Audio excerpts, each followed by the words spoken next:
All right, a missing tooth can set off a chain reaction of dental problems. Well, don't let that empty space in your mouth keep you from looking your best. Dr. Charles Martin is here to tell us the best way to replace a missing tooth. We were talking a second ago, and I was telling you that I had a tooth in the back that was giving me a lot of trouble.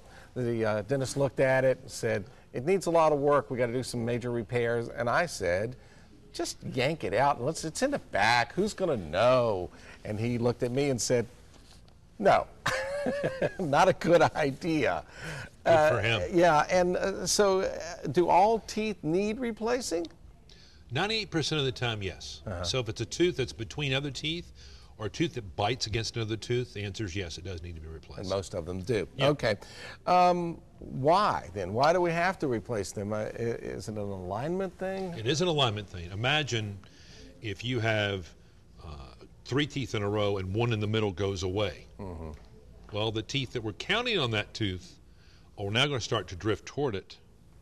And now the tooth that was opposing on top starts to come down into that space. That takes time. It doesn't happen a week later, but it does happen. And so one tooth missing can change a shift in the entire mouth.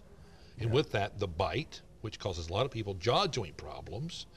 And then it starts to make gum disease there. Of a cascading it's event. a cascading downward spiral. And those of us who work on our cars, if one thing's out of line, then you know further on down the line you're going to have lots of other problems. So, absolutely true. Okay, so there's the answer to that. So now we know that's probably not it. So what's the best way if you've got a tooth that it's completely just shot? And what's the best way of replacing them? Well, first of all, if you know you're going to lose a tooth, you have to find out, do I need to replace it?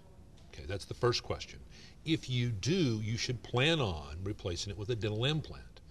Dental implants are really the modern way to replace missing teeth. It's a procedure I've been doing since 1983. I know how good it can be. Dental implants are like an artificial tooth root, and then a tooth is built on top of that artificial tooth root, and it acts very much like a natural tooth. It's our third set of teeth. It's our answer to Mother Nature's problem of a missing tooth. So that's the number one way. The second way is to use what we call a fixed bridge, meaning you put crowns in the adjacent teeth and you literally put a pontic or replacement tooth in between to help hold the positions. So that's the second way. The third way is to use removable teeth. And those removable teeth, unfortunately, It's what we used to call false teeth. False teeth, that's right. That the downside of the removable teeth, that's one they remove. Second thing is they move in the mouth. That's the last resort. I mean, that's kind of the last resort. That's what used to be the first thing that we did is now way down the line as far as quality of life, I guess. Well, it's a quality of life, it's a quality of health, it's how good you look, how well you function. Okay. All right, here's another one of Dr. Martin's before and after pictures.